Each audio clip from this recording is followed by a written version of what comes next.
The ongoing confrontation between India and China along the line of actual control in eastern Ladakh is being described as the biggest military confrontation since the Kargil War of 1999. According to the Indian Army, a violent face-off ensued on Monday night between the Indian Army troops and the People's Liberation Army troops of China during the de-escalation process underway in the Galwan Valley, Ladakh, which left 20 casualties on the Indian side, while ANI reported 43 casualties on the Chinese side. The Chinese are the aggressors in the ongoing military tussle, and therefore there is a massive wave of anti-China sentiment across India. The Chinese state media, especially the CCP-owned media tabloid Global Times, suffered a massive meltdown soon after the Indian Army's initial statement on casualties. After the Indian media picked up the story, the Chinese media too has been making a big issue out of the casualties suffered on their side. The logic behind these Chinese reports is simple. Beijing's state-owned media wants to save their country and the PLA from India's wrath. China might keep speaking of the 1962 Sino-India War, but even the CCP mouthpieces understand that the equations have changed drastically in the past 58 years. What is guiding China's military doctrine and the actions is not the 1962 war, but the recent past of India's military doctrine that involves lethal retaliation and effective preemptive strikes.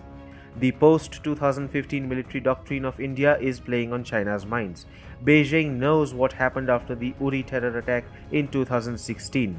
There was massive outrage within the Indian military establishment, political circles and media outlets. Prime Minister Modi stepped up diplomatic pressure on Pakistan at multilateral forums. Pakistan and ISI export terrorism into India in cahoots with terror outfits like Lashkar-e-Taiba and Jaish-e-Mohammed. PM Modi's diplomatic outreach ensured that global perception favored India. This soon culminated into the 2016 surgical strikes as India's special para forces crossed the line of control between India and Pakistan and went on to impose massive costs on Pakistani terror establishments. India declared the 2016 surgical strikes to the world at large. These were preemptive and not provocative strikes, and the international community endorsed India's right to protect itself against cross-border terrorism. Prime Minister Modi's strategy is effective and lethal, and it has really become the basis of India's military doctrine. This is why New Delhi resorted to the same strategy last year as well. The February 14th Pulwama Fidain attack orchestrated by Pakistan was bigger than the 2016 Uri terror attack, and thus India's reply was also more lethal and precise. India upped the ante and went a step higher in the escalatory ladder. The Indian Air Force was pressed into service. Needless to mention that the global opinion was one of hostility against Pakistan, and PM Modi's diplomatic outreach had ensured that Pakistan was viewed as a terror state. This created the space for India to strike hard and deep into Pakistan territory. Indian Air Force fighter jets crossed Pakistani airspace and went several kilometers into Pakistan territory. The Jaish-e-Mohammed madrasas, which are used as terror training camps, were struck and struck hard. They were annihilated and heavy casualties were inflicted upon Jaish-e-Mohammed. Modi government and the Ministry of External Affairs stepped up diplomatic pressure on Pakistan and made it clear that the strikes were preemptive and were supposed to avert more terror attacks against the Indian state, something that was recognized by the world at large, and Pakistan stood ostracized. The Indian Army hits back when the enemy attacks and inflicts disproportionate casualties on the enemy.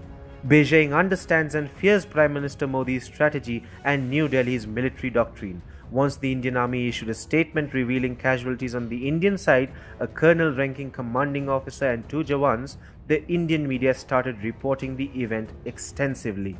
Nationwide outrage is growing against China even as we speak about the military confrontation. High-level meetings have happened, including the one among Prime Minister Modi, Defence Minister Rajnath Singh and the External Affairs Minister S. Jaishankar. There is no reason why India won't step up the diplomatic pressure on China, especially at a time when Beijing is already reeling under a global backlash for hiding the COVID-19 pandemic and causing lakhs of deaths across the world. In fact, global media picked up the issue soon after the initial reports came out, with British media outlet Daily Express carrying an angry story titled World War III, India slaughters 5 Chinese soldiers in bloody massacre, border tensions erupt. Things are moving ahead in New Delhi, and even the Ministry of External Affairs has hit out at China, stating, while it was our expectation that this would unfold smoothly, the Chinese side departed from the consensus to respect the line of actual control in the Galwan Valley. On the late evening and night of 15th June 2020, a violent face-off happened as a result of an attempt by the Chinese side to unilaterally change the status quo there. Both sides suffered casualties that could have been avoided had the agreement at the higher level been scrupulously followed by the Chinese side. India is going to build pressure against China for its unilateral actions and punish China for crossing its limits. Beijing is rattled and its propaganda machinery is trying to weave a new narrative. As per latest reports, however, India has moved fighter jets, warships to forward bases after the high voltage escalations in Ladakh.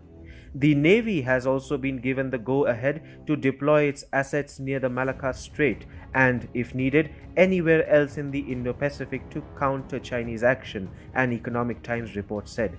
The Chinese Foreign Ministry has sought to blame India. Its spokesperson said, "Our border troops had a high-level meeting and reached important consensus on easing the border situation. But astonishingly, on June 15th, the Indian troops seriously violated our consensus and twice crossed the borderline for illegal activities and provoked and attacked Chinese personnel, which led to serious physical contact between the two sides." Meanwhile, Global Times has regurgitated the same, claiming that India is the aggressor and has also confirmed severe clashes and casualties. This is a part of the Chinese propaganda to blame India for the violent face-off that could very easily become a diplomatic tussle, paving way for disproportionate retaliation from India. Hu Shijin, editor-in-chief of CCP-run tabloid Global Times, also tweeted, "Based on what I know, Chinese side also suffered casualties in the Galwan Valley physical clash. I want to tell the Indian side, don't be arrogant and misread China's restraint as being weak. China doesn't want to have a clash with India, but we don't fear it." Beijing hasn't released its casualty figures, and the Global Times editor-in-chief says Chinese side didn't release number of PLA casualties in clash with Indian soldiers. My understanding is the Chinese side doesn't want people of the two countries to compare the casualty numbers so as to avoid stoking public mood. This is goodwill from Beijing. This is the narrative that the CCP is trying to push. Goodwill.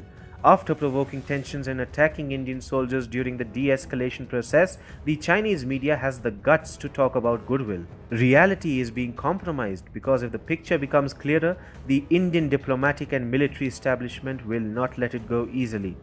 The lie of China showing restraint and India provoking tensions is being reiterated because the Chinese state media wants to protect its terracotta soldiers from the Indian army's wrath. Moreover, the global public opinion about China is at its lowest.